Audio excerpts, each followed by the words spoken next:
Best Actress in a Supporting Role. And the nominees are Marisa Tomei in, and the Oscar goes to Marisa Tomei in My Cousin Vinny.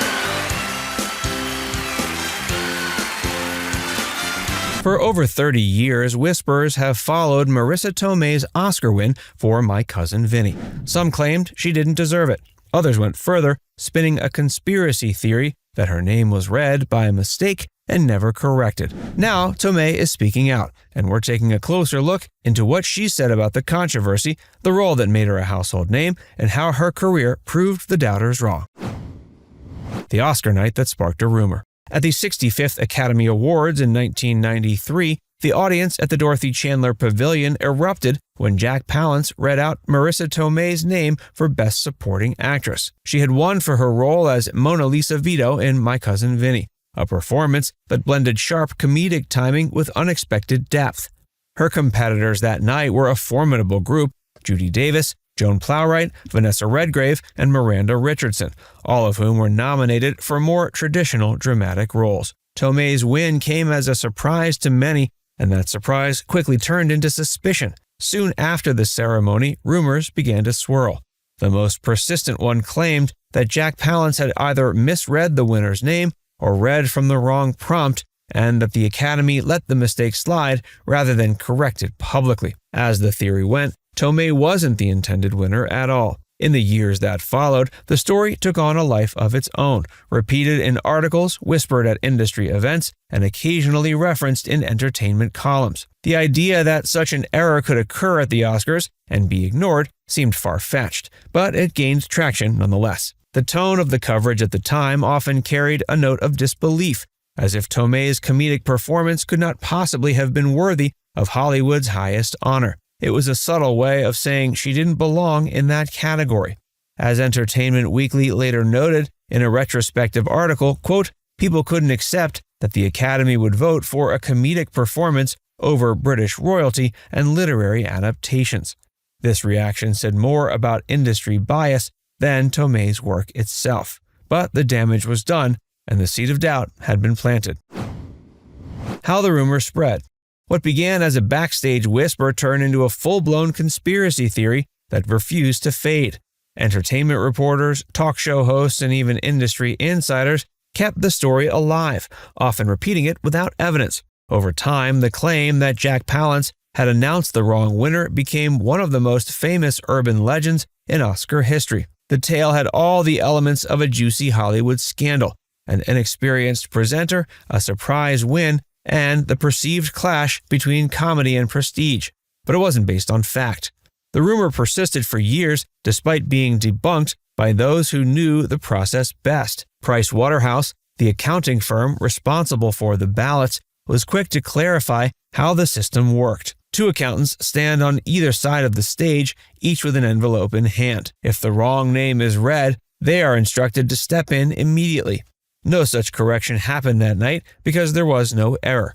The Academy backed that up and continued to stand by Tomei's win. Still, the public didn't let it go. In a 2002 Entertainment Weekly feature titled "What If Marisa Tomei Wins?", the magazine explored the theory and the ways it had lingered unfairly. Even industry veterans contributed to the noise, often implying, without proof, that such a mix-up could have occurred. Some speculated that the Academy was too embarrassed to admit the mistake, while others used the theory as a way to discredit her. Behind much of the chatter was a simple disbelief that a comedic performance from a relatively unknown actress could beat the serious, dramatic fare usually favored by voters. Years later, Marisa Tomei addressed the lingering myth with a mix of grace and subtle frustration. Quote, "It was hurtful, but it's not for me to say," she said, referencing the conspiracy in an interview.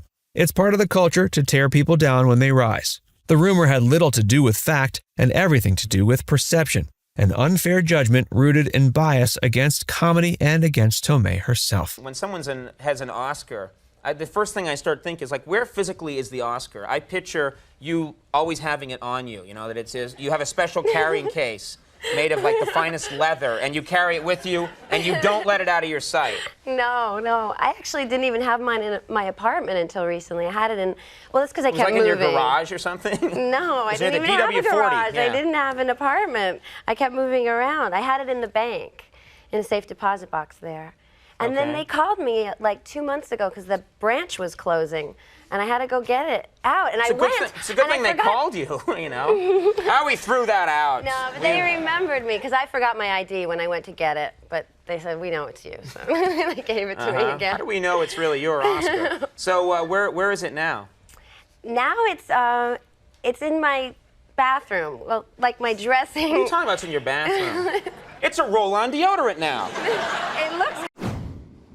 Marisa breaks her silence. For years, she stayed mostly silent on the conspiracy theory that followed her Oscar win. She didn't feed the rumor, nor did she go out of her way to correct it. But she kept working, taking roles that interested her and letting the performances speak for themselves. In more recent interviews, she's finally spoken out about how the long-running myth affected her. Rather than lash out, Tomei reflected on it with a quiet strength and some sadness. Quote, "I was kind of shocked that it didn't go away," she said in an interview with The Wrap.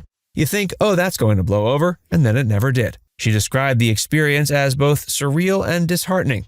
The idea that some people believed she didn't really earn her Oscar left a mark. "It didn't bother me for a long time," she admitted. "It was really hurtful. You work so hard and you feel like you did a good job, and then you're told, basically, that it doesn't count." Still, Tomei never allowed the talk to define her. Her response wasn't defensive, just honest. She acknowledged the absurdity of the theory, but she also understood how it reflected deeper industry bias against comedic work and female performers.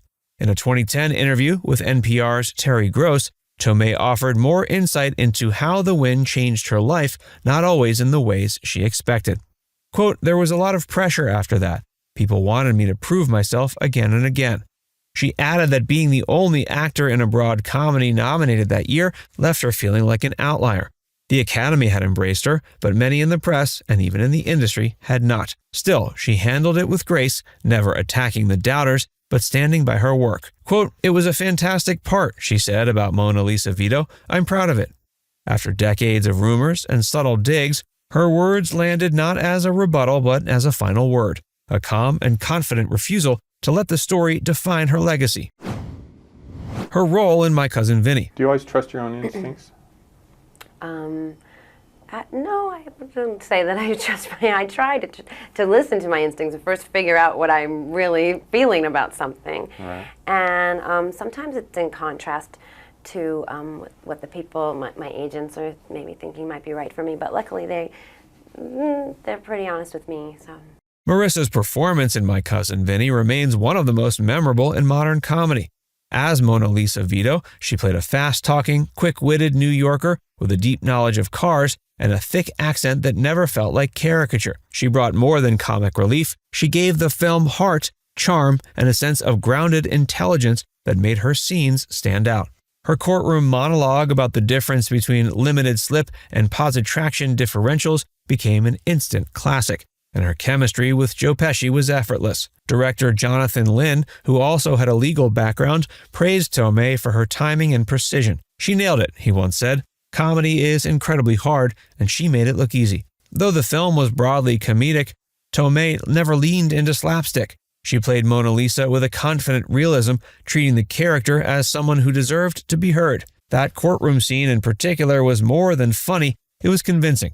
Lawyers and judges have since cited My Cousin Vinny as one of the most accurate legal films ever made, and Tomei's character played a big part in that credibility. She prepared for the role by observing real-life courtroom proceedings and spending time perfecting the rhythm and posture of a woman like Mona Lisa.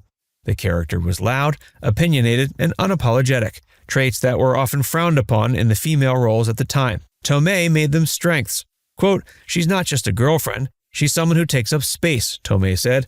She's not ashamed of who she is. In a year crowded with emotionally heavy roles, her performance was bold in its own way.